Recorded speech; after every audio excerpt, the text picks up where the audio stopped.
कसैको विश्लेषण गर्दै हुनुहुन्छ कि हावादारीको परिवारवादलाई पूर्ण रूपमा निषेध, दाइ रिसाएर उग्र छ। अब दाइ रिसा, भाउजू रिसा, बाउ रिसा, आमा रिसा कोही अर्थ छैन। तर महिला मात्रै भएको पार्टी भन्ने अभियानमा रामकुमारी उहाँहरूको लक्ष्य के रहेछ त? उद्देश्य के रहेछ? सत्तामा जाने। सत्तामा चाहिँ ढुलीबिली गर्न पाइन्छ, मन्त्रीको हैसियतको सुविधा भोगेर हिँड्न पाइन्छ, देखाउन पाइन्छ, नातागोतामा आफ्नो छवि बन्छ भन्ने नै हो। त्यस्ता बेकुला चिन्न नसक्ने कमरेड प्रचण्डहरू चिनेर हो। अहिले माधव नेपालका झुन्डा मुन्डाहरू भनेको त्यो पदको लागि मन्त्री उता यत्र नपाएर त्यता गएका हुन्। त्यही आश्वासन दिएर उहाँहरूले पार्टी फरेर बस्नु भएको। अनि उनीहरू त देश बनाउन आएको नि त। अहिले पुरानो देश बनाउने एकजनाले भन्छ पुरै जित्ने त प्रधानमन्त्री बन्ने त रवि लामिछाने। व्यवस्थापिकामा कसको बहुमत कसको हुन्छ? नीति कार्यक्रमहरू पोलिसी कसले बनाउने? रवि लामिछाने बनाउन पाउँछन्? अनि रवि लामिछाने प्रधानमन्त्री बन्ने हो त? छक्कबहादुर लामाले के गरेर बस्नु भएको छ अहिले?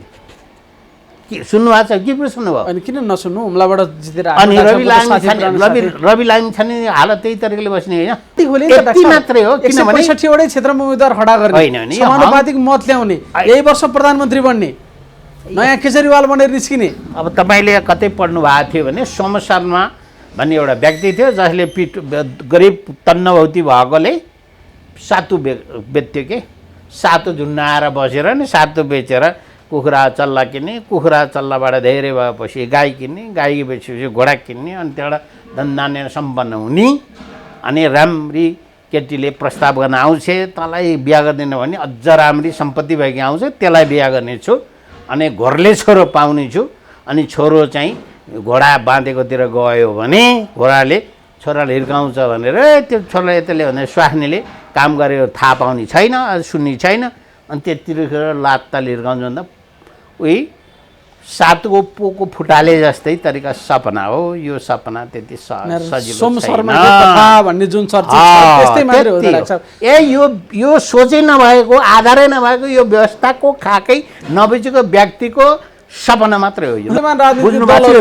राजनीतिक दलहरूप्रति एकदम ठुलो वितृष्णा छ र त्यो मत चाहिँ रविको पार्टीप्रति गएर खनिन सक्दैन भन्ने के ग्यारेन्टी छ त डाक्टर साहब? उहाँले के ग्यारेन्टी दिनुहुन्छ कि त्यस्तो किसिमको कायापलट गर्नुहुन्छ भन्ने कुरा खोइ ल्याउनु नि त। उहाँको कार्यक्रमको खाका स्वतन्त्र राष्ट्रिय पार्टी, व्यक्ति, घन्टी, दल, घन्टी बज्ला जस्तो लागेन डाक्टर साहब तपाईँलाई? त्यसो भए योचोटि हेर्दै जानुहोस्। किनभने भन्नु न, नयाँ जोस र जाँगर आइरहेको छ, अगाडि आइरहेको छ। के चमत्कार पो हुन्छ कि पर्खाउँ न? किन अहिले 6 महिना बाँकी छ। राजनीतिक विश्लेषक डाक्टर प्रेम शर्मा जो प्राध्यापक हुनुहुन्छ, ग्रामीण विकासका पनि विज्ञ हुनुहुन्छ, राजनीतिक शास्त्रका पनि विज्ञ हुनुहुन्छ, सबै राजनीतिक घटनाक्रमलाई सूक्ष्माति सूक्ष्म विश्लेषण गर्ने त्यस्तो एउटा विलक्षणता पनि डाक्टर साहबमा छ। डाक्टर साहब स्वागत छ यहाँलाई। हस्, धन्यवाद। पछिल्लो राजनीतिक परिवेश जुन ढङ्गले अगाडि बढ्दैछ डाक्टर साहब कसरी हेर्नु भएको छ? समग्र विषयलाई हामी एकै गरेर नि कुराकानी गरौँ न, तर सिनारियोबाट गरौँ न डाक्टर साहब कुराकानी सुरुवात चाहिँ। अहिले पछिल्लो राजनीतिक सिनेरियो भनेको त्यही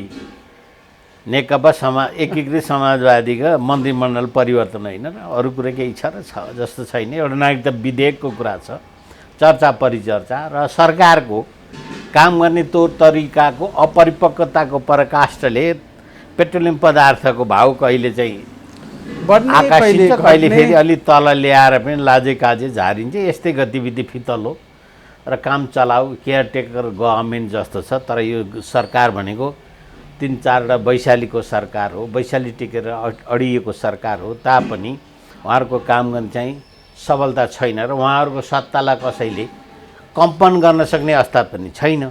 तर काम गर्ने उहाँको परिपक्वता हेर्दाखेरि अब 6 महिनालाई एक थरी जाहिर खानी, अर्को 6 महिना अर्को जाहिर खानी, यो कम्पनीका मालिकले अस्थायी कर्मचारी फेलाए जस्तो किसिमको गतिविधि चलिरहेको छ। प्रतिपक्ष पनि कर्तव्य विमूढ छ फेरि है। यहाँ सत्ता पक्ष त सत्ताको व्यवस्थापन मिलाउनै सकिरहेका छैन र रह्यो उहाँहरू स्थानीय सरकारको चुनावको समापनपछि जुन स्थानीय सरकारका जनप्रतिनिधि हो, जनप्रतिनिधिको क्षमता छैन, हुँदैन। उहाँहरू नितान्त नयाँ व्यक्ति हुनुहुन्छ र भएका फेरि पुनः दोहोरिरहेका जनप्रतिनिधिहरूसित पनि काम गर्दाखेरिमा विगतको आफ्नो कार्यकाल 5 वर्षमा के कस्तो रह्यो र त्यसलाई अब नयाँ परिपाटीबाट कसरी जाने भन्ने किसिमको प्रसङ्गमा हेर्दा अनुभव एकले अर्कोसँग सेयरिङ गर्ने अथवा आदान प्रदान गर्ने किसिमको एउटा अवसर पनि हो।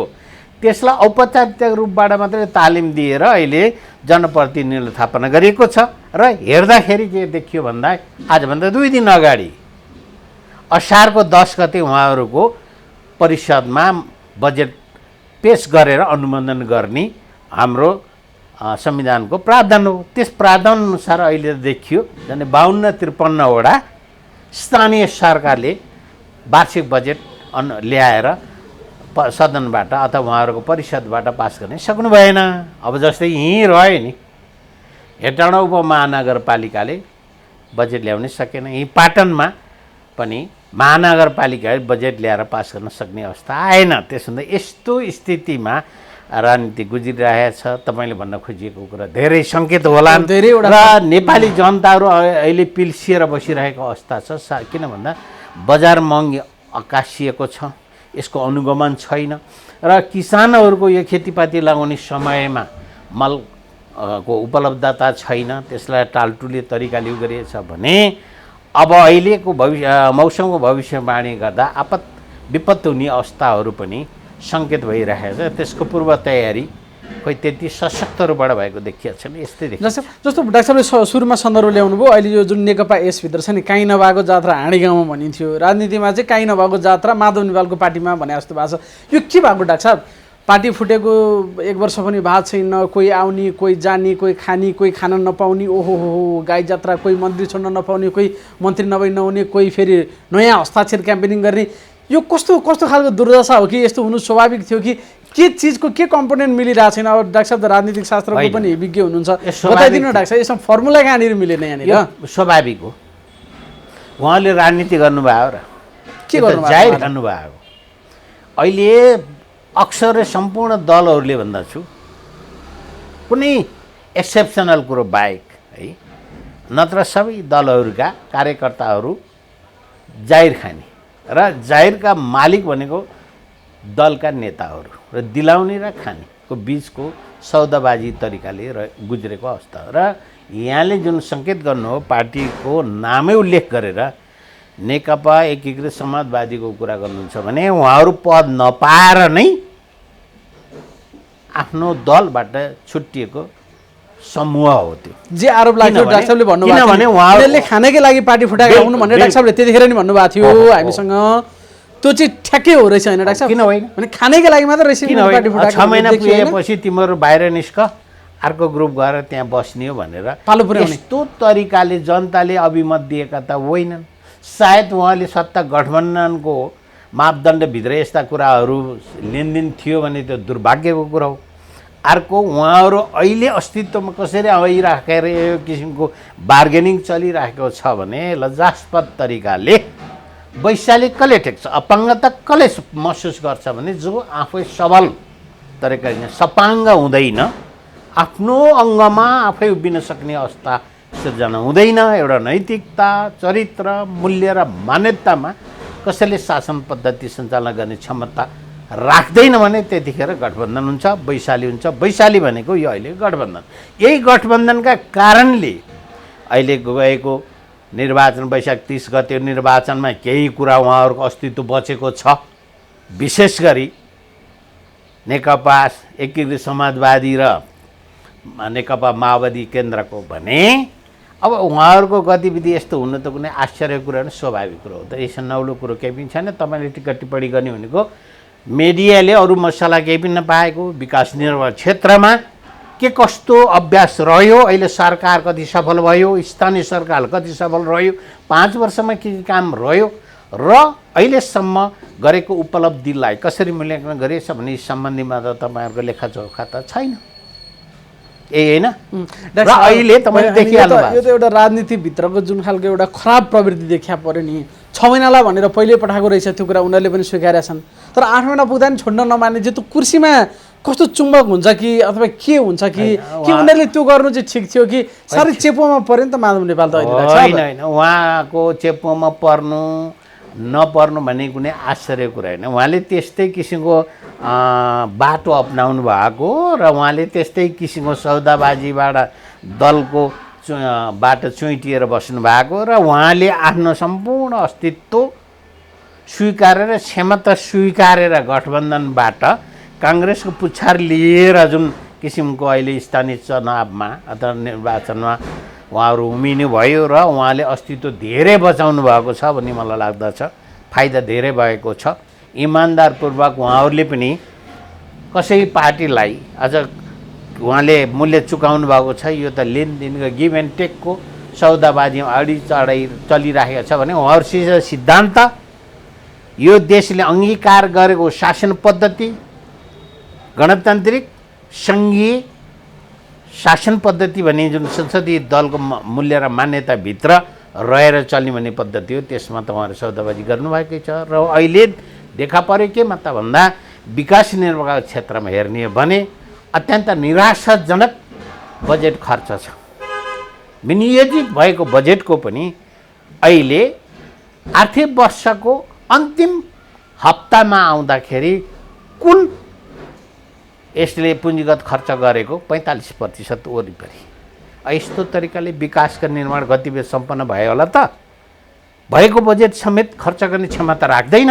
स्थानीय तहका जनप्रतिनिधिहरूले त्यो संस्थाले त्यो किसिमको खर्च गर्ने क्षमता छैन भने क्षमता कहाँबाट आउने हो? कसले गराइदिने हो?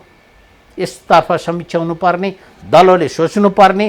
यो देशका नीति निर्माता तहमा योजनामा नीति निर्माण गर्ने तहमा भएका व्यक्तिहरूले त्यो योजना आयोगदेखि नेपाल सरकार र अन्य संवैधानिक निकायहरू लगायत दलहरूले सोच्नुपर्ने हो कि होइन?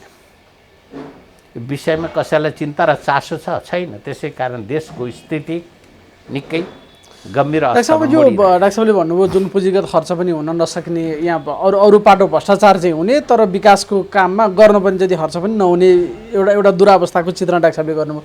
डाक्टर साहब अनि यो दलीय व्यवस्था भन्छन्, दलमा चाहिँ दलले गरेको निर्णय पनि कार्यान्वयन गर्न नसक्ने अवस्थामा जुन पार्टी पुग्यो नि समाजवादी, नाम त सानो पार्टी छ तर एकीकृत, फुटेर गएपछि एकीकृत राखेको थियो। नामकै विषयमा पनि पहिला कुराकानी भएको थियो। शेरबहादुर देउवा र प्रचण्ड हुन त उनी हिजो त मैले बनाएको हो यो सरकार, शेरबहादुर देउवा सरकार हाम्रो कारणले बनेको भनेर म नेता हो नेता पनि भन्नुहुन्थ्यो नि माधव नेपालले। तर अहिले 1 महिना भइसक्यो उहाँले चाहिँ पार्टी निर्णय गराएको, बिचरा सचिवालयबाट गर्नुभयो, स्थायी कमिटीले अनुमोदन गर्यो, केन्द्रीय कमिटीले अनुमोदन गर्यो, तर गोजीमा हालेको चिट देउवाले झिक्दैनन् अहिलेसम्म। किन डाक्टर साहब यति धेरै विनिमय गरिरहेछन् माधव नेपाललाई, विशेष गरी शेरबहादुर देउवाले? के यसमा प्रचण्डको पनि बिहाइन्ड द सिन उनको नै हात छ भनेर पनि भनिन्छ। यहाँभित्रको लुकामारी चाहिँ खास के हो डाक्टर साहब? यस विषयमा आश्चर्य कुरा के छ र, नेपाली जनताले तिनै नेताहरूलाई शेरबहादुर देउवा, कमरेड प्रचण्ड, माधव नेपाललाई नचिनेका हुन्, चिनेकै छन्। र उहाँहरूले के कस्तो किसिमको क्षमता राख्नुहुन्छ र उहाँहरूको बिचमा के कस्तो झिनाइमिना स्वार्थमा अंशबन्धीय तरिकाले अगाडि आउनुहुन्छ भन्ने कुरो सबैलाई छर्लङ्ग छ नि। देखिएन विगत चुनाव, चितवनको चुनाव होस् वा अन्य ठाउँको चुनाव होस्, दलप्रति गरेको अनास्थाको परिणाम चाहिँ काठमाडौँ महानगरपालिकामा देखियो। त्यस्तै गरेर वर्षौँदेखि एउटै दलले जित्यो, 25-30 वर्षसम्म जित्यो, वामपन्थीले जितेको धरान नगरपालिका 2 वर्ष अगाडि नेपाली काङ्ग्रेस 60 जित्यो। अहिले फेरि कहाँबाट स्वतन्त्र उम्मेदवारले हर्का साम्पानले जित्न पुगे होइन। यस्ता गतिविधिहरू हेर्दाखेरि दलहरूको काम गर्ने तौर तरिका, शैली, कार्य सम्पादनलाई सेवाग्राहीले अथवा मतदाताले नजिकबाट हेरेका छन्। र उहाँहरू कसरी नाचिराख्नु भएको छ भने सत्ताको लागि जेसुकै कुरा पनि उहाँहरूले आफूलाई। डाक्टर साहब अझ मैले यसलाई ठ्याक्कै सपाट रूपमै भन्दाखेरि चाहिँ मेरो पार्टीबाट फलानु मन्त्री भएको थिए, तिनीहरूलाई मैले फिर्ता ल्याएँ, अब फलानुलाई बना भन्ने त यो दलको अधिकारको विषय हो कि प्रधानमन्त्रीको विशेष अधिकारको विषय हो कि किन कानमा तेल हालेर देउवा बसे? यहाँभित्र चाहिँ के खेल भयो डाक्टर साहब? संसदले अभ्यासको विपरीत हो। त्यो अधिकार राख्दा चाहिँ कसले? प्रधानमन्त्रीले। तर यहाँ त त्यो छैन। प्रधानमन्त्री पनि त वैशाली हो, वैशाली टेकेर उभिया व्यक्ति न हो। त्यो समाजवादीको एउटा टेको लगाएर एउटा खुट्टा लगाएर उभिएका हुन् भने नेकपा माओवादी केन्द्रको अर्को खुट्टो लगाएर उभिएको होइन अहिले शेरबहादुर देउवा। नत्र गठबन्धनमा जानु कुनै औचित्य छ र? यदि उहाँहरूको विश्वास जनताप्रति छ, मतदाताप्रति छ, कार्यकर्ताप्रति थियो भने गठबन्धन के कलाई थियो र? नेकपाको नाम गरेको दल त विभाजित भएर नेकपा एमाले केपी शर्माले नेतृत्व गरेको दलसित यति माथि डराउनु पर्ने कुनै औचित्य थिएन। किनभने त्यो दलबाट बनेको सरकार 3 वर्षपछि भङ्ग भइसकेको अवस्था थियो, फेल भएको थियो अवस्था। फेल भइसकेपछि अब जनताले हामीलाई मतदान गर्छन् है, हामीमाथि विश्वास गर्छन् भने उहाँले विश्वासै लिन सक्नु भने जनताको विश्वास जित्न सक्नु भएन। त्यसै कारण वैशाली लाएर अझ उहाँहरू यी तीनवटा व्यक्तिहरू त केमा विश्वास छन्, के 4वटा दलहरू केमा विश्वास छन् भने यो प्रतिगमनकारी कदम केपी शर्मा ओलीले 78 को पुष 5 गतेको कदमले संसद भङ्ग गरेको कुरालाई हामीले सच्याउन भन्नेमा छ। किनभने उहाँहरूको नजरमा सर्वोच्च अदालत न्यायपालिकाले त्यसोलाई छिनोफानो गर्यो भने विश्वासै छैन। हामीले त्यो गराएको भन्ने उहाँले सडकबाट हामीले संसद पुनर्स्थापना गराएको भन्ने उहाँहरूमा घमण्ड छ, अरू संस्थाप्रति विश्वास छैन। त्यस्तै गरेर अहिले फेरि प्रतिगमन को प्रतिगमन ल्याएर आउने? यत्रो 248 वर्ष शासन गरेर राजतन्त्र र त प्रतिगमन भएर फर्कन सक्ने हैसियत राखेन भने जब 2-3 वर्षमा सत्तामा आएको केपी शर्मा ओलीको नेतृत्वको सरकार फेरि प्रतिगमन भएर यो देशमा शासन गर्न सक्ने सम्भावनालाई कसैले उ गर्छ र, विश्वास गर्छ र? पक्कै गर्दैन। तर उहाँहरूको विश्वास के भने आफ्ना कमी कमजोरीले ढाक्नको लागि प्रतिगमन भन्ने शब्द अविश्वासका श्रृङ्खलाबद्ध चरणहरू त्यो गर्नु र अहिले यो देशको शासन पद्धतिमा अत्यन्त हामी वैदेशिक मामिला सम्बन्ध अत्यन्त कमजोर देखिएका छौँ। त्यसको परिणाम असर कहाँ पर्यो? Hit the nail on the head. फलम तात्यो बेलामा हम्मर चलाऊ अथवा घन चलाऊ भने जस्तै तरिकाले मित्र राष्ट्रहरूबाट धेरै कुरा हाम्रो देशको लागि कोच्याइएको छ। हाम्रो इच्छा विपरीत पनि होला। नितान्त तरिकाको स्वार्थ भएका दलले नेतृत्व गरेका दलीय चरित्रको त फाइदा होला, किन नातापाता सबैलाई उहाँहरूले बिकाउनु छ, उत्तराधिकारी बनाउँछ। यो शासनको प्रणालीमा उहाँहरूको एउटा पारिवारिक उत्तराधिकारी गरेर आफ्नो नातापाताहरूलाई मजाले पुग्दो तरिकाको सम्पन्नता बनाउनु छ। उहाँहरूको पहिलो सम्पन्नता के हो त भने समृद्धि के होला भने नातापाताको समृद्धि नै हो। त्यसपछि फाटे तरिकाले आफूलाई सहयोग गर्ने गुटफुटका कार्यकर्ताहरूको समृद्धि हो।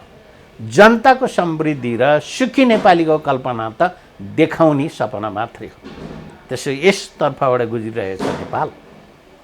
दलहरूलाई यत्रो चिन्ता र चासो छैन नि, होइन भने 6 महिनालाई मन्त्री बनाएर 6 महिना फेर्ने भनेको सबैको पालो पुऱ्याएर चित्त बुझाएर मेरो दलमा तपाईँ हुनुहोस् भने आबद्ध हुनु होइन। त्यसो गरिएन भने फेरि ती मुसा कहिले वल्लो पालमा कहिले पल्लो पाल्न जान्छन् भने जस्तै तरिकाले यो त देखिया थिएन। त्यो त अहिले पनि देखा पर्यो। अब मन्त्री भइसक्यो, अब त छोड्नै नमान्ने भने अब मुसाहरू परिवर्तन भएर अर्कोतिर जान पनि सक्ने खालको कुरा भए सक्छन्। उहाँहरूको कुनै स्पष्ट विजन छ र? दलले त्यो किसिमको शिक्षा प्रदान गरेको छ र? दगुने चरित्र राखेको छ। दलले एक्सन लिएको छ। कार्यकर्ता त्यसरी अनुशासनहीन भएका कार्यकर्ताहरूलाई अनुशासन कारबाही गरेको छ। कारबाही गरेर त मैले त्यहाँ देखेको छु।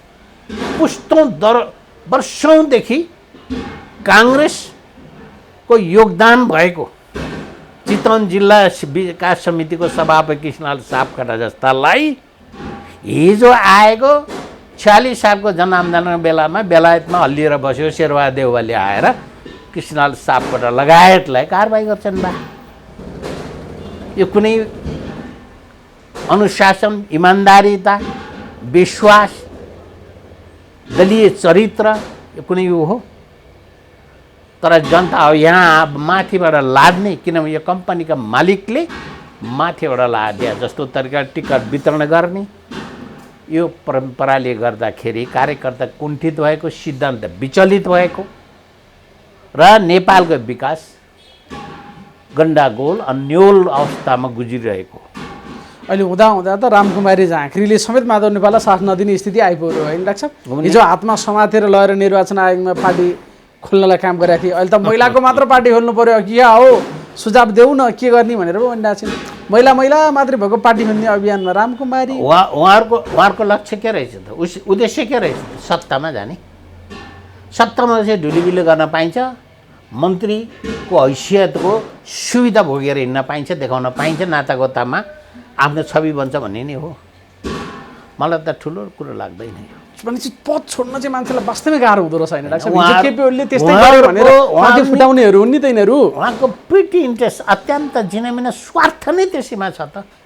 जनताको सेवामा छ र सेवामा हुन्थ्यो भने यी रामकुमार झाँक्री लगायत सम्पूर्ण जो नेसनल लेभलका राष्ट्रिय स्तरका नेता बनाउँदा छ उहाँहरूको निर्वाचनको वडा तहमै आफ्नो पार्टीले हार खाएको छ।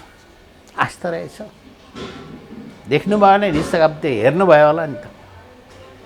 आज काठमाडौँ महानगरपालिकाभित्र 5 दलको सरकार पनि असफल, 5 दलको गठबन्धन रणनीतिक गठबन्धन भएर चुनावको उम्मेदवारी दिएको उम्मेदवार पनि असफल हो कि होइन? के हो त यो? गम्भीर भएर सोच्ने बेला आएको छ।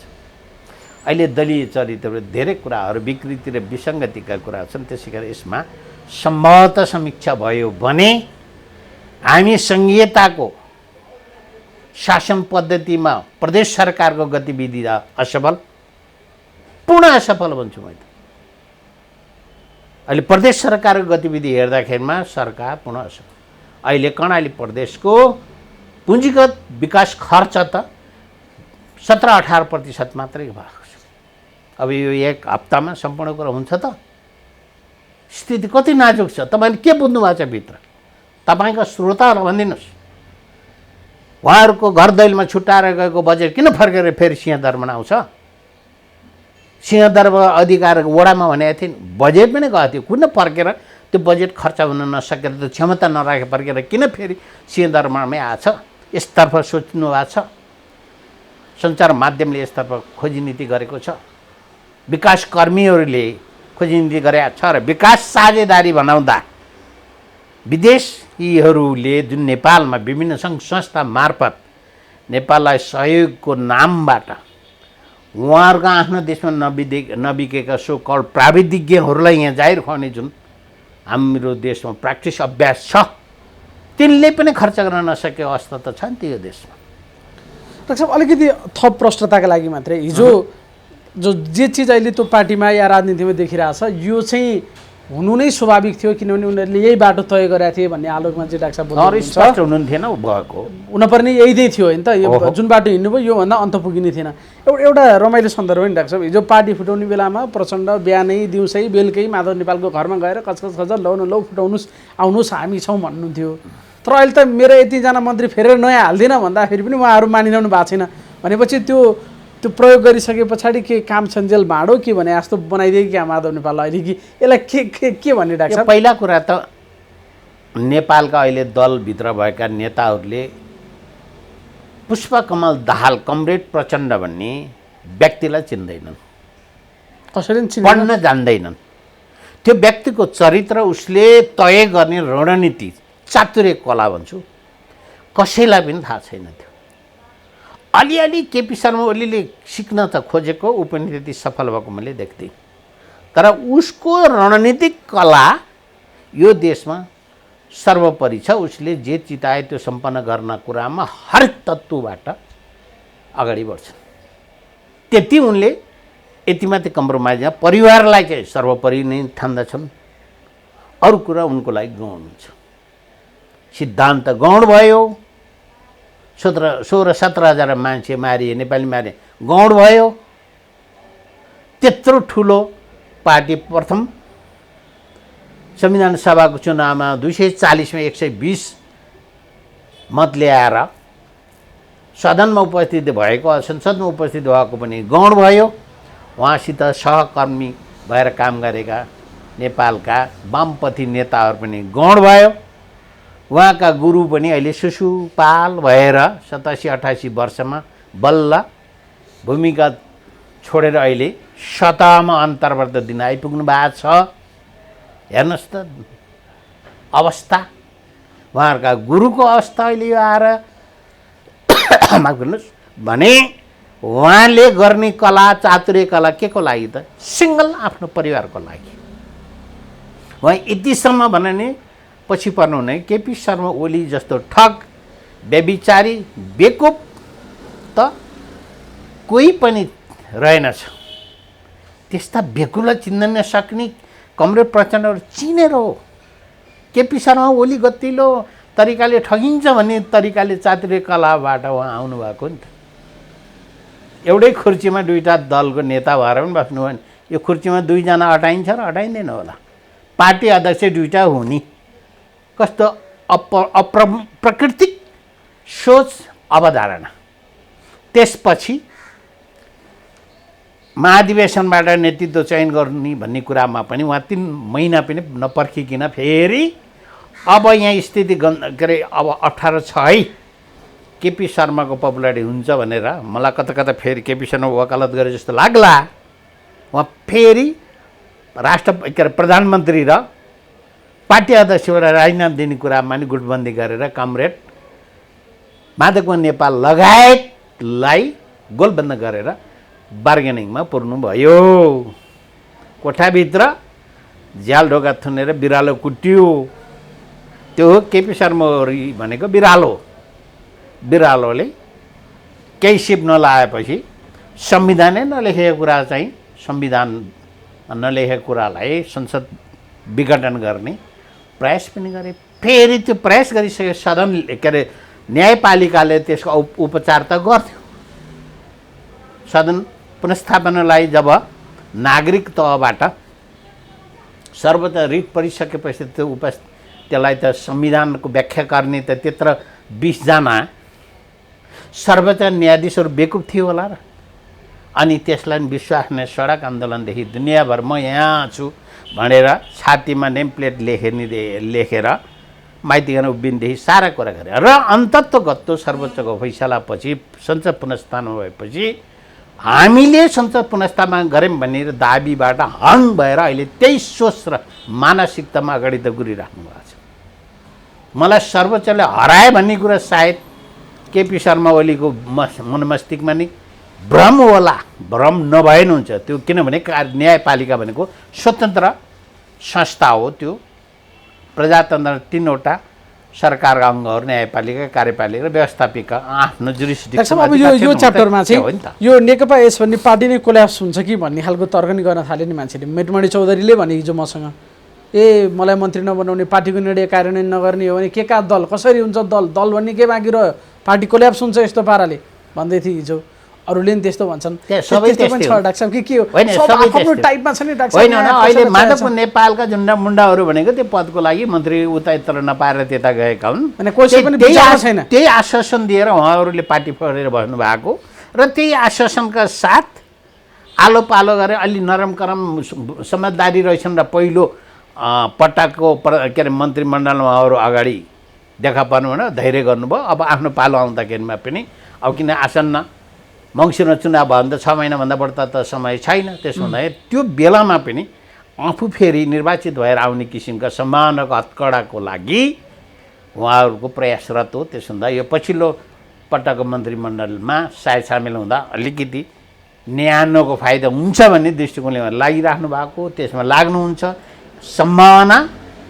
अब नेपालीका राजनीतिक दलहरू विशेष गरी वामपन्थीहरूले आफ्नो मूल्याङ्कन गरिसकेका छन् अब यिनीहरूको फेरि सिफ्टिङ हुने यस्ता उता हुने विचलन हुने स्थिति सिर्जना भइसकेको छ हैसियत थाहा छ अब हैसियत जहिलेसुकै वैशाली चढेर हुन सम्भव छैन भन्ने कुरा बुझिसकेका छन् त्यसै कारण यो पार्टीमा अझै धेरै वामदेव त चालमा आइसके हैन वामदेव त आत्मआलोचना गरे यो के हो डाक्टर फेरि चीनले फेरि प्रचण्ड र ओलीसँग कुराकानी गर्यो रे कन्फरेन्स गर्यो भन्छन् वर्षमान पुनले त मुखै खोलेर भनिसके नि हामी काङ्ग्रेसको अपमान सहेर बस्न पर्दैन एमालेसँग मिल्न सकिन्छ भने त्यहाँ पनि 2008 छ कि त्यस्तो सम्भावना पनि छ डाक्टर कुराकानी हुँदैछ के त्यो सङ्केत मिलिसक्यो अहिले असम्भव कहाँ छ र सम्भवै छ र अहिले त हैसियत थाहा भयो नि त सबैलाई आफ्नो हैसियत थाहा भइसक्यो अब हैसियत थाहा भइसक्यो अब के कस्तो तरिका हत्कण्डा अपनाएर रणनीतिक कौशलता अपनाएर आफू सत्तामा टिक्न सकिन्छ, पुग्न सकिन्छ, कुन तरिकाले पुग्न सकिन्छ, नीति सिति उता फालिदिनुहोस्, सत्तामा कसरी पुग्न सकिन्छ भन्ने कुराहरू र आफ्ना व्यक्तिगत रिसिपी कुण्ठाका कारणले कसलाई हराउन सकिन्छ भन्ने नियत र रणनीतिका साथ अगाडि आउँदैछन् यी दलका व्यक्ति र दलहरू। र यहाँ गठबन्धन परिवर्तन हुन सक्छ हैन डाक्टर साहब? स्वार्थ आफूलाई मिल्दासम्म मात्रै गठबन्धन हो। काङ्ग्रेसको स्वभाव के अरे खानपान के अरे उसको आदर्शता माओवादी केन्द्रसित मिल्ने हो र? भने भत्किन सक्छ समाजवादी गठबन्धन कुनै पनि बेला भत्किन सक्छ हैन डाक्टर साहब? किन सक्दैन? र अब त फेरि निर्वाचन गरी स्थानीय सरकारको निर्वाचन होइन नै, स्वतन्त्र उम्मेदवारले पनि जितेर के अर्थ राख्थ्यो भने अब त स्वतन्त्र उम्मेदवारले जितेर अर्थ राख्ने जस्तो त देखिँदैन। जस्तै रवि लामिछानेको एउटा पार्टी नै खुल्यो नि उनको पार्टी खोले। अब स्वतन्त्र राष्ट्रिय पार्टी होइन, अब यो नेपाल स्वतन्त्र राष्ट्रिय पार्टी अब हेर्दा बाहिर सुन्दा त आहा स्वतन्त्रलाई समावेश गरेर आउने रहेछ के अरे भन्ने कुरा मान्छेको मन पटलमा जाला भन्ने सोच होला, तर स्वतन्त्र त केही गर्नेवाला छैन। पार्टीगत तरिकाले मतदानमा र भोलि सङ्गठित तरिकाले विधायिकामा असर गर्ने किसिमको संरचना बनावट भएन भने त कुनै अर्थ राख्दैन। र पार्टीको गठन कसरी हुनुपर्छ, दर्शन होइन, अनि त्यसको सिद्धान्तबाट कार्यक्रम अनि योजनामा बाँधिएर संरचनागत केन्द्रदेखि जराधार अथवा वडा तहसम्ममा किसिमको सङ्गठन विस्तार हुनुपर्छ। त्यो किसिमको संरचनाको अभावमा त सम्भवतः एकछिनको भल अब साउनको झरीमा ठाउँ ठाउँमा मूल उठ्छन् कि सधैँ त दिगो हुँदैन। एकछिनको बाढी भेलले त केही न देखाउन त सक्छ, तर पछि फेरि आफ्नै ठाउँमा जान्छ। त्यस्तै तरिकाले अबको निर्वाचन प्रणालीभित्र के हो भने समानुपातिक र प्रत्यक्ष निर्वाचन हो। अहिलेको गएको स्थानीय तहको चुनाव त त्यो थिएन भने अबको निर्वाचनको खाका तौर तरिका फरक हो। यो गठबन्धन गर्नु त अबको समयमा यो दुईटा सङ्घीय चुनाव र प्रदेशको चुनाव चाहिँ दलगोलाई त्यति फाइदाजनक हो जस्तो मलाई लाग्दैन। त्यसो हुँदै जाँदाखेरि हेर्ने हो भने त सबभन्दा ठुलो यदि गठबन्धनमा गयो भने नेकपा एमाले सबभन्दा ठुलो दल हुन पुग्छ। कसरी हुन्छ डाक्टर साहब? त्यो हिसाब गर्नुहोस्। अनि गठबन्धन समानुपातिक र प्रत्यक्षबाट, तर उहाँहरूको कांग्रेस माओवादीहरूले गठबन्धन गर्यो भने नि एमाले गठबन्धन गर्नु भनेको त के हो भने नेकपा एमालेलाई निमिट्टन नै पार्ने रणनीति हो। आजै भनिसके त तर निमिट्टन नै पार्नुको अगाडि पनि के हो भने काङ्ग्रेसलाई कति दिने, माओवादी केन्द्रलाई कति दिने, समाजवादीलाई कति दिने र जसपालाई कति दिने भन्ने कुरामा बाँडफाँड त सिट त हुनु पर्यो। अनि मतको भार हेर्दाखेरिमा कहाँ छ त? समानुपातिक मत त 110 सिटको हो न, अनि त्यो मत कहाँ आउँछ त? ल एमाले 20वटा सिट जित्योस् रे, 20वटा सिट जित्यो भने के हुन्छ? समानुपातिकबाट त ठुलो उसबाट आउँदैन। हिसाब गर्नुभएको छ, म्याथमेटिकल क्यालकुलेसन गर्नु, गणितीय हिसाब पनि जान्नु पर्यो। त्यसो त स्थिति के हुन्छ? उनीहरूले गठबन्धन गर्यो भने पनि एमालेलाई फाइदा छ। त्यसो भए बेसकरी काङ्ग्रेस माओवादी गठबन्धनमा गयो भने एमाले नै पहिलो बन्छ। उनीहरू गऱ्यो भने सिट बाँड्ने नि भयो, ठुलो दलै बन्ने भएन। एमाले एक्लै लड्ने भयो। एमाले एक्लै लड्ने भयो। थोरै जित्दाखेरि न त तपाईँले समानुपातिकबाट भोट ल्याउन के अरे सिट ल्याउनको लागि त तपाईँको समानुपातिक भोट आउनु पऱ्यो। तपाईँको समानुपातिक भोट मलाई हाल्नुहुन्छ र तपाईँले आफ्नै पार्टीलाई हाल्नुहुन्छ नि त। गठबन्धनले त अर्कालाई पनि हाल्ने हो नि त, होइन? अनि समानुपातिकमा कसलाई हाल्ने त? आफैलाई हाल्नु पऱ्यो। आफैलाई हाल्दाखेरि कति हुन्छ नि त? फेरि घट्छ कि बढ्छ? हो, स्थिति त यो छ नि। गएको चुनावमा, स्थानीय सरकारको चुनावमा, अब के राष्ट्रिय सभाको चुनावमा, अनि अहिले भयो नि एउटा यो एउटा जालो छ नि, यो जालो जिल्ला समन्वय समिति गठबन्धनले त निकै काम गर्यो। त्यो राष्ट्रिय सभामा नै काम गर्छ, किन त्यहाँ त स्थानीय तहका उसको गठबन्धनका कारणले राष्ट्रिय सभाका सदस्यहरू धेरै हुन आउँछन्। तर प्रतिनिधि सभामा त 100 65 उता 110 गरेर 275 हुने हो। त्यसको संरचनागत रूपबाट विश्लेषण गर्नुपर्छ कि त्यसपछि स्थिति के हुन्छ नि। हजुर डाक्टर साहब, अब अलिकति हजुरले अघि सन्दर्भ ल्याउनु भयो, अहिले जस्तो स्थानीय तहमा काठमाडौँ, धरान लगायतका ठाउँमा धनगढी स्वतन्त्र उम्मेदवारहरूले जसरी निर्वाचन जिते र अहिले चाहिँ मान्छेको लहर चढिरहेको छ क्या, प्रतिनिधि सभामा पनि उम्मेदवारी घोषणा गर्ने, चुनावको मिति घोषणा भएको छैन, उम्मेदवारी चाहिँ धमाधम घोषणा भइरहेछ। रवि लामिछानेले नयाँ पार्टी नै घोषणा गरे, नाम फेरि स्वतन्त्र राखे। यो चाहिँ के डाक्टर साहबले भने जस्तै त्यही साउनमा आएका अलिअलि मूलहरू फुटेका जस्ता मात्रै हुन् कि, या यसमा के अर्थ पनि छ कि? त्यो स्थानीय चुनावमा त्यस्तो भयो भने ठ्याक्कै अहिले गर्नु राम्रो हो कि नराम्रो हो? यो चाहिँ के हो डाक्टर साहब? त्यो कपी हो कि या सृजनशीलता छ यसमा कि के डाक्टर साहब यसमा? यसको पछाडि एउटै मात्रै स्वार्थ छ। म जसरी पनि निर्वाचित हुनुपर्छ, मलाई मेरो स्लोगनको आधारबाट कुनै पनि मतदाताले मलाई निर्वाचित गराउँछन् र सदनमा गएर मैले हल्ला गर्न पाउँछु भन्ने मात्रै स्वार्थ, त्यहाँभन्दा बाहिर केही पनि स्वार्थ छैन। किन? अनि उनीहरू त देश बनाउन आएको नि त। अहिले पुरानो देश बनाउने एकजनाले भन्छ पुरै जित्ने त प्रधानमन्त्री बन्ने त रवि लामिछाने। व्यवस्थापिकामा कसको बहुमत कसको हुन्छ? नीति कार्यक्रमहरू पोलिसी कसले बनाउने? रवि लामिछाने बनाउन पाउँछन्? अनि रवि लामिछाने प्रधानमन्त्री बन्ने हो त? छक्कबहादुर लामाले के गरेर बस्नु भएको छ अहिले? सुन्नु भएको छ के पनि सुन्नुभयो? अनि किन नसुन्नु? हुम्लाबाट जितेर अनि रवि लामिछाने हालत त्यही तरिकाले बस्ने होइन। अनि रवि लामिछाने त पार्टी खोले नि त यति मात्रै हो। किनभने 165 वटै क्षेत्रमा उम्मेदवार खडा गर्ने, समानुपातिक मत ल्याउने, यही वर्ष प्रधानमन्त्री बन्ने, नयाँ केजरीवाल बनेर निस्किने। अब तपाईँले कतै पढ्नु भएको थियो भने सोम शर्मा भन्ने एउटा व्यक्ति थियो जसले गरिब तन्नभौती भएकोले सातु बेच्थ्यो के। सातु झुन्डाएर बसेर नि सातु बेचेर कुखुरा चल्ला किन्ने, कुखुरा चल्लाबाट धेरै भएपछि गाई किन्ने, गाई बेचेपछि घोडा किन्ने, अनि त्यहाँबाट धनधान्य सम्पन्न हुने। अनि राम्री केटीले प्रस्ताव गर्न आउँछ, तँलाई बिहा गरिदिनु भने अझ राम्री सम्पत्ति भएकी आउँछ, त्यसलाई बिहा गर्नेछु, अनि घोरले छोरो पाउने छु। अनि छोरो चाहिँ घोडा बाँधेकोतिर गयो भने घोडाले छोराले हिर्काउँछ भनेर त्यो छोराले यताले भने स्वास्नीले काम गरेको थाहा पाउने छैन, सुन्ने छैन। अनि त्यतिखेर लात्ताले हिर्काउँछ भन्दा उही सातको पोको फुटाले जस्तै तरिका सपना हो। यो सपना त्यति सजिलो छैन। भन्ने जुन चर्चा त्यस्तै मात्रै हो लाग्छ। यो सोचै नभएको, आधारै नभएको, यो व्यवस्थाको खाकै नबुझेको व्यक्तिको सपना मात्रै हो यो। कसरी डाक्टर साहब? उसले त पार्टी खोले नि त, अरू जस्तो सङ्गठन खोइ त नि। सङ्गठन अब बनाउँछ नि डाक्टर साहब। यहाँ त मान्छे बनाउँछ, पुरै फ्रस्ट्रेट छ, चमत्कार हो यो। सम्भावना छैन डाक्टर साहब। त्यसरी हेर्दाखेरि जुन ट्रेडिसनल वेमा डाक्टर साहब उन त डिजिटल डेमोक्रेसीको वकालत गरिरहेको छ नि डाक्टर साहब। डिजिटल डेमोक्रेसी कर्णाले गरेर डिजिटल चलेर अनि सङ्गठित हुन्छन् होइन? त्यही होइन तपाईँले भन्न खोजेको कुरो? कोही मन त पत्याउँदैन।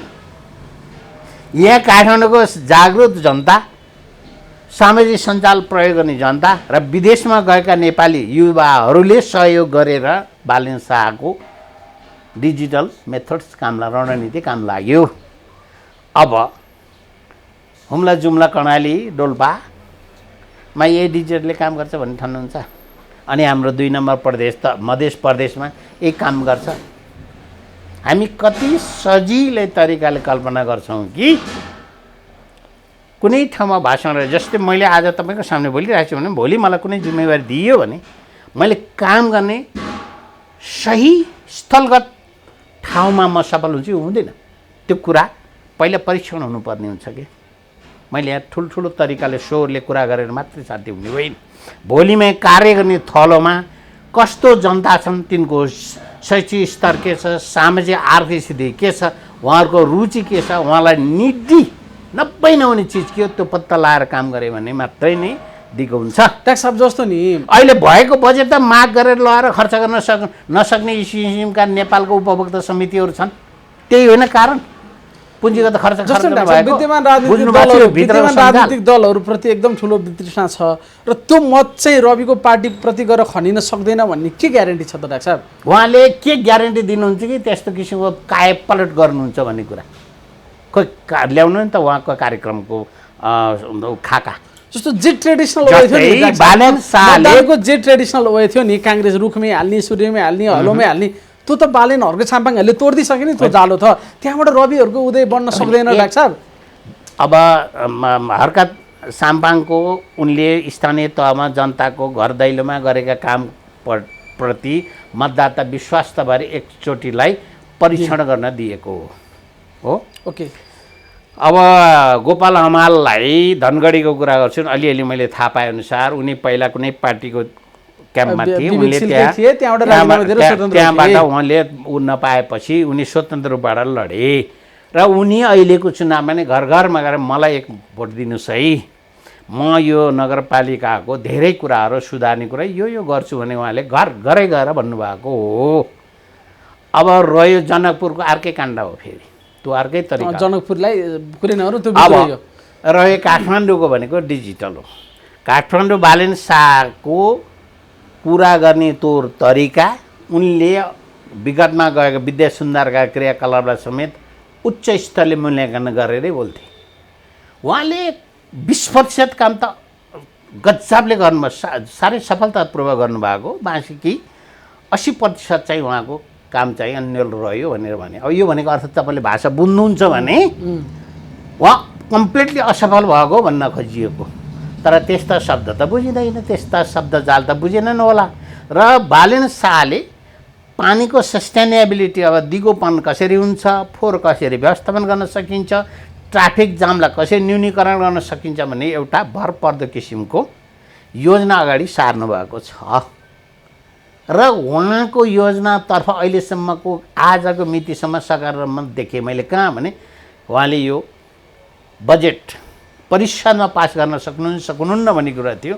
उहाँ स्वतन्त्र भए पनि पास भयो अस्ति 10 गते, होइन भने अहिलेसम्म उहाँलाई साथ पनि भएको छ र उहाँ सफल हुनुभएको छ। सायद हाम्रो शुभकामना हुनुपर्छ उहाँको आगामी दिनमा सफलता उन्मुखै रहोस्, सफलता रहोस् भने हामी यहाँका बासिन्दाहरूको इच्छा मात्रै होइन, हाम्रो आवश्यकता पुरा हुन्छ भने हामी ढुङ्ग हुनुपर्छ। तर अन्त त त्यस्तो किसिमको छैन। हावा र भाषण गरेर मिडियामा कुरा गरेर मात्रै हुन्छ त होइन। त्यो चाहिँ मिडियामा कराए जस्तो भाषण चर्को छोले गरे जस्तो त्यो राजनीतिमा आएर भोलि कयामत गरौँला भन्न सकिँदैन होइन त्यसो भए डाक्टर साहब? भरपर्दो सङ्गठन चाहियो कि। ल सोध्नुहोस् न, उहाँको अहिले मधेसका दलहरू बनाउँदाहरूको पहाड र हिमालमा कहाँ छ त नि सङ्गठन छ? जनसङ्ख्याको आधारले मात्रै उहाँहरूको सिट धेरै आउने हो नि। नेपालभरि उहाँको समानुपातिकबाट हेर्ने हो भने सम्भव छ। पहिला एकचोटि थियो एउटा तरिका, थाहा छ? दलहरूले महिला यति पछि उठाएकै हुनुपर्छ, यस्तो यस्तो क्षेत्र निर्वाचन लडेको हुनुपर्छ भन्दा काठमाडौँ 73% महिलाको उम्मेदवारी काठमाडौँ दिन्थ्यो मधेसवादी दलले। मसँग अध्ययनको रिपोर्टै छ। त्यसो भए त्यसो भए हर्कले यति भोट लायो, बालिनले यसो गर्यो, यही रहेछ क्यारे मौका, डामडुम आइहालौँ, झापझुप बनाइहालौँ भन्ने जस्तो तरिका चल्दैन प्रतिनिधि सभाको चुनावमा। यो त देशैभरिको हिसाब किताब हुन्छ, त्यो सम्भावना छैन। त्यसो भए केन्द्रीय सङ्घीय प्रतिनिधि सभा र प्रदेशको प्रतिनिधि सभामा त्यो सम्भव छैन। फेरि अर्को कुरा, वैकल्पिक राजनीति भनेर आउने चाहे बाबुराम भट्टराई हुन्, चाहे रविन्द्र मिश्र हुन्, चाहे रन्जु दर्शनावालाहरू पनि विधावादी भएर कुलो बोकिसकेको अवस्थामा रविको आगमन हुनु छ। उजागर नगर्नुहोस्। अनि त्यहीँबाट फेरि रविले यात्रा सुरु गरे नि त। रविन्द्रको भरपर्दो ल्याउनु पर्यो, आश्वस्त हुने, विश्वास गर्ने खालको। तपाईँले सधैँ एउटा पार्टीलाई भत खसालिराख्नु भएको थियो नि, अब म त्यहाँ खसाल्छु यता खसाल्छु भन्ने जान्नु पर्यो। फर इक्जाम्पल, म प्रायः जस्तो कुनै एउटा दललाई मतदान गर्दै आइराखेको थिएँ, तर जब यो सङ्घीय शासन प्रणाली लागू भयो त्यसपछि मैले यो देशमा सङ्घीय शासन सम्भव छैन भन्ने कारणले मैले कुनै बेलामा एउटा सिधै भनौँ न गिलास भन्ने चिन्हमा मैले मतदान गरेका थिएँ, इमान्दारपूर्वक हालेको। गिलास कसको थियो? चित्रबहादुर केसीको थियो। अब मैले अर्को यहाँ के भने विदेशीहरूको धार्मिक घुसपैठ र प्रचार प्रसार उग्र रूपबाट गइसकेपछि हिन्दूको अस्तित्व, मेरो यहाँ टुपी नभए टुपीको अस्तित्वको पनि यहाँ सवाल देखा पर्यो। र कता काहीँ हेर्दाखेरि हिन्दूको सिम्बोलिक चिन्ह भनेको गाई थियो, गाईमा पनि विचार गर्ने स्थितिमा म पुगेँ। मेरो पहिचान र अस्तित्वमाथि जब प्रश्नवाचक चिन्ह आउँछ, म त्यहाँ आश्वस्त हुन्छु कि यो दललाई, यो व्यक्तिलाई मतदान गर्छु भन्ने मतदातामा चेतनामा परिवर्तन आउँछ। त्यो किसिमको परिवर्तन आउने किसिमका अहिले तपाईँले जुन बताइराख्नु भएको छ नयाँ स्वतन्त्र राष्ट्रिय पार्टी व्यक्ति घन्टी दल घन्टी होस् घन्टी घन्टी घन्टी बज्ला जस्तो लागेन डाक्टर साहब तपाईँलाई त्यसो भए योचोटि हेर्दै जानुहोस् किनभने भन्नु न नयाँ जोस र जाँगर आइरहेको छ अगाडि आइरहेको छ के चमत्कार पो हुन्छ कि पर्खाउँ न किन अहिले 6 महिना बाँकी छ भएको चुनाव भएछ भने त्यही पनि डाक्टर साहबले जे भन्नुभयो यही गठबन्धनको रबाया हेर्दै जाने भने यिनीहरूले त संविधानै नागेर खोइ अगाडि नीति खोइ कार्यक्रम खोइ मलाई आश्वस्त पार्न सकेको खोइ मलाई विश्वस्त पार्न सकेको भन्नुभयो नि डाक्टर साहबले हो। अहिले जे जस्ता चिजहरू उनले घोषणा गरेका छन् त्यसका विशेषताहरू हुन त मूलभूत मुद्दाहरूमा उनी बोलेका छैनन् संहिता धर्मनिरपेक्षता या गणतन्त्र हेर्न पर्यो के हो भन्ने चिज बोलेका छैनन् तर उनले सिरफार गरेर भन्नु के पर्यो चिज त छ नि त डाक्टर साहब भ्रष्टाचार कसरी हटाउने उहाँले भरपर्दो किसिमको सल्युसन उपाय दिन जस्तो पर्यो प्रत्यक्ष निर्वाचित प्रधानमन्त्री बनाउने सम्भव छ संविधान चेन्ज नगरे सम्भव छ मुख्यमन्त्री यस्तो पनि बेकुब प्रत्यक्ष कुरा गर्ने निर्वाचित मसित बनाउने right to result right to रिकलको व्यवस्था त संविधान गर्ने संशोधन गरेर खोइ त नि चन्दा नउठाउने तपाईँ कस्तो अन्धो चन्दा कुरा नउठाउने। गरिदिनु भयो। तपाईँ अन्धो प्रश्न गर्दै हुनुहुन्छ रवि लामीसँग प्रश्न लिएर तपाईँले अन्धो प्रश्न नगर्नुहोस् संविधान संशोधन भइसकेपछि उहाँले त्यो खाकामा पुग्न सक्नुहुन्छ कि उहाँ त्यहाँ बहुमत ल्याएर बल्ल संविधान संशोधन गर्ने भने संविधान संशोधन गर्छु भनेर लेख्नु भएको छ बताइदिनुहोस् त मलाई ए यस्ता हावा कुरा गर्ने हँ? पहिला म बहुमत ल्याएर संविधान संशोधन गरेर हिन्दू राज्य कायम गर्छु अनि अर्को के भन्नु तपाईँले प्रत्यक्ष निर्वाचित निर्वाचित राष्ट्रपति के अरे प्रधानमन्त्री अनि राइट टु रिजेक्ट अनि त्यो के प्रदेशको मुख्यमन्त्री बनाउने संहिता पनि हुन्न भने मुख्यमन्त्री पनि बनाउँछु भने के भने आयो संहिता हुन्न कहाँ भन्नुभएको छ र उहाँले छ ल ठिकै छ अरे मुख्यमन्त्री प्रत्यक्ष यो- यो- निर्वाचित यो- संहिता यो- आइहाल्यो नि यो त्यहाँनिर। बन्छ कसरी मलाई आधार देखाउनुहोस् त उहाँको पार्टीले चुनाव जित्छ चुनाव जितेपछि संविधान संशोधन गर्छ आधार बनाउँछ त्यसो भए मैले त्यही त सोधेको छु त्यत्रो बहुमत ल्याएर 2/3 ल्याउनु पर्ने हुन्छ नि मित्र 2/3 ल्याएपछि मात्र यो संरचना परिवर्तन हुन्छ ए बाबा अहिले नेपाली निर्वाचन प्रणालीको पद्धतिभित्र प्रणालीभित्र संरचनाभित्र कसैको विश्लेषण गर्दै हुनुहुन्छ कि हावादारीको परिवारवादलाई पूर्ण रूपमा निषेध दाइ रिसाएर उग्र छ बाबा दाइ रिसा भाउजू रिसा बाउ रिसा आमा रिसा कोही अर्थ छैन तर विधिको शासन अनुसार चल्ने भने संविधानभित्र रहेर गर्ने हो भने उहाँ त्यहाँ पुग्नको लागि कति चरण पार गर्नु पर्ला कति अन्डर खाना पर्ला कोलाई उहाँले समावेश गरेर अरू पार्टीहरू ध्वस्त पारेर उहाँको पार्टीमा सबै विलिन हुनु पर्ला अङ्कन गर्नु फट हावा कुरा नहुन्छ सक्यो अब धेरै विश्लेषण भने सम्भावना केही पनि देखिनुहुन्न है डाक्टर साहब हेर्दै जानुहोस् मैले के देखेँ त्यो त आउने समयले देखाउँछ मैले भन्ने ठाउँै छैन किनभने यो बिहे नगर्दै बाटिएको कन्दानीले छोरो पाउँछ कि छोरी पाउँछ कसरी भन्नु मैले बिहे नगर्दै बाटिएको कन्दनी बिहा गरिसकेपछि भए त एउटा छोरा या छोरी पाउला भन्ने सम्भावनाको कुरो हुन्थ्यो त्यो पनि छैन अब प्रेग्नेन्सी अवस्थामा पुगेको भए त पक्का पनि 50% अनुमान गरे पनि हुन्थ्यो तर छोरै पाउँछ भन्ने कारणले कन्दनी बाट्नपट्टि लाग्यो भने त अलि महत्त्वकाङ्क्षी भइएन र धेरै महत्त्वकाङ्क्षी कुरा गरेर हेर्दै जानुहोस् दसैँ पनि आउँछ तिहार पनि आउँछ त्यसपछि बल्ल चुनावको रौनक गरे भने मङ्सिरमा रौनक आउँछ कार्तिक लास्ट हप्ता अथवा मङ्सिरको दोस्रो हप्तासम्ममा त्यसपछि कुरा आउँछ अहिले किन आत्तिर यसरी तपाईँले ओभर स्मार्ट बन्नुहुन्छ धैर्य गर्नुहोस् हस् डाक्टर साह्रै महत्त्वपूर्ण समयको लागि धेरै धेरै धन्यवाद छ